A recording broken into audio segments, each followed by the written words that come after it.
പുറപ്പാട് പുസ്തകം അധ്യായം 1. ഈജിപ്തിലെ അടിമത്തം. യാക്കോബിനോടു കൂടെ കുടുംബസമേതം ഈജിപ്തിൽ വന്നു ചേർന്ന ഇസ്രായേൽ മക്കൾ ഇവരാണ്: Reuben, Simeon, Levi, Judah, Issachar, Zebulun, Benjamin, Dan, Naphtali, Gad, Asher. യാക്കോബിന്റെ സന്താനങ്ങൾ ആകെ 70 പേരുണ്ടായിരുന്നു. ജോസഫ് നേരത്തെ തന്നെ ഈജിപ്തിൽ എത്തിയിരുന്നു. ജോസഫും സഹോദരന്മാരും ആ തലമുറ മുഴുവനും മരിച്ചു. എന്നാൽ ഇസ്രായേലിന്റെ സന്താന പരമ്പര വർദ്ധിച്ച് വളരെയധികം ശക്തി പ്രാപിക്കുകയും രാജ്യം മുഴുവൻ വ്യാപിക്കുകയും ചെയ്തു. അങ്ങനെയിരിക്കെ ഒരു പുതിയ രാജാവ് ഈജിപ്തിൽ ഭരണാധികാരിയായി. അവന് ജോസഫിനെ പറ്റി അറിവില്ലായിരുന്നു. അവൻ തന്റെ ജനത്തോട് പറഞ്ഞു: നോക്കുവിൻ, ഇസ്രായേൽ ജനത്തിന്റെ എണ്ണവും ശക്തിയും നമ്മുടേതിനേക്കാൾ അധികമായി വരുന്നു. ഒരു യുദ്ധമുണ്ടായാൽ ഇവർ ശത്രുപക്ഷം ചേർന്ന് നമുക്കെതിരായി പൊരുതുകയും അങ്ങനെ രാജ്യം വിട്ടു പോവുകയും ചെയ്തേക്കാം. അതിനാൽ അവർ സംഖ്യയിൽ വർദ്ധിക്കാതിരിക്കാൻ നമുക്ക് അവരോട് തന്ത്രപൂർവം പെരുമാറാം.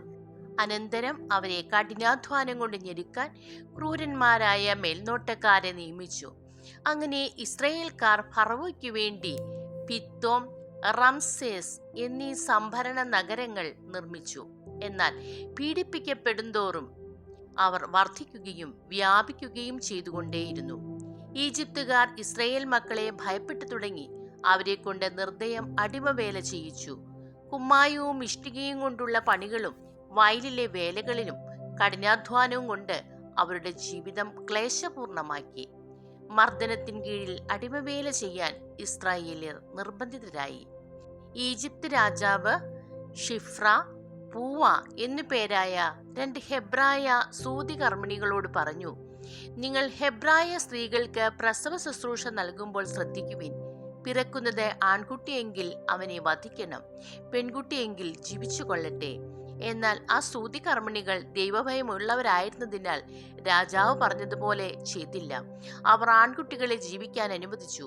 ആകയാൽ രാജാവ് സൂതികർമ്മിണികളെ വിളിച്ചു ചോദിച്ചു: നിങ്ങൾ എന്തുകൊണ്ട് ഇങ്ങനെ ചെയ്തു? ആൺകുട്ടികളെ കൊല്ലാതെ വിട്ടതെന്തുകൊണ്ട്? സൂതികർമ്മിണികൾ ഫറവോയോട് പറഞ്ഞു: ഹെബ്രായ സ്ത്രീകൾ ഈജിപ്തുകാരികളെ പോലെയല്ല. അവർ പ്രസരിപ്പുള്ളവരാകിയാൽ സൂതികർമ്മിണി ചെന്നെത്തും മുൻപേ പ്രസവിച്ചു കഴിയും. ദൈവം സൂതികർമ്മിണികളോട് കൃപ കാണിച്ചു. ജനം വർദ്ധിച്ചു, പ്രബലരായി തീർന്നു. സൂതികർമ്മിണികൾ ദൈവഭയമുള്ളവരായിരുന്നതുകൊണ്ട് അവിടുന്ന് അവർക്ക് സന്താന പരമ്പരകളെ പ്രദാനം ചെയ്തു. അപ്പോൾ ഫറവോ പ്രജകളോട് കൽപ്പിച്ചു: ഹെബ്രായർക്ക് ജനിക്കുന്ന ആൺകുട്ടികളെയെല്ലാം നൈൽ നദിയിൽ എറിഞ്ഞു കളയുവിൻ. പെൺകുട്ടികൾ ജീവിച്ചു കൊള്ളട്ടെ. ദൈവമേ, സ്തുതി അങ്ങേക്ക്.